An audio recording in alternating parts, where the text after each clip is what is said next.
Кыргызстанда жыл сайын туаса майыптыгы менен 1000ге жакын бала төрөлөт. Алардын басымдуу бөлүгү өз алдынча баса албай же табияттын сулуулугун көрө албагандыктан коомго аралашып майрамдык иш-чарага катыша албаганы өкүндүрөт. Мындай көйгөйдү эске алган Үмүт шамы кайрымдуулук коомдук фонду мүмкүнчүлүгү чектелген балдарга жаңы жылга карата майрамдык азем уюштурду.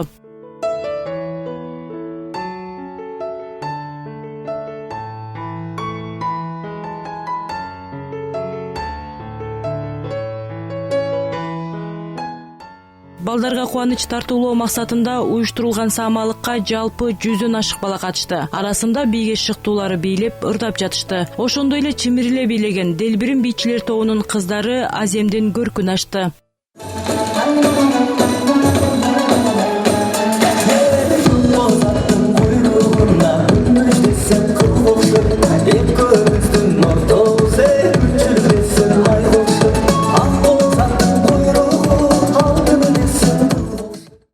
Ал эми майрамдык салтанаттын уюштуруучусу Үмүт шамы кайрымдуулук коомдук фондунун жетекчиси бул кайрымдуулук концерт аркылуу мүмкүнчүлүгү чектелген балдарда биз сыяктуу бактылуу болууга укуктуу экендигин жар салгысы келгенин айтат. Фонддун негизги максаты бул майып балдардын жана майып адамдардын укугун коргоо жана аларга моралдык жана материалдык жактан жардам көрсөтүү. Биздин фонддо ушул тапта 120 майып бала каттоодо турат. Мүмкүнчүлүгү чектелген балдар. Бишкек шаары, Нарын областы, Чүй областы.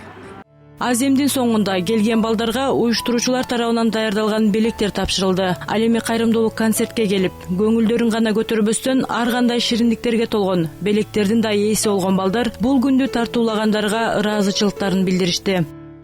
Көңүлү көтөрүлүп, балам бүгүн маанай аябай жакшы. Өзү да ооруп кичине гриппке байланыштуу кичине ооруп кирди эле, жакшы бүгүн жакшы болуп калдык буюрса. Ёлканы көрүп, бул Таш-Рабаттын ичи да жакшы да балдар үчүн. Аябай көңүл көтөрүлүп атат. Рахмат сиздерге. Бийлегенин, ырдаганын, дагы подарок алганын дакты. Көңүлдөрүн көтөргөн чоң рахмат. Алла ыраазы болсун, аман болсун, ден соолук болсун. Силерге да ийгилик каалайм. Көпчүлүк учурда ден соолугунан мүмкүнчүлүгү чектелген балдар коомдун экинчи катмары катары эсептелинип келгени ачуу чындык. Бирок канткен менен айрым учурда кайрымдуу жарандар бар экендиги көңүл жылтат. Ал эми Үмүт шамы кайрымдуулук коомдук фонду тарабынан уюштурулган мындай иш-чара 2010 жылдан бери салт катары өткөрүлүп келет.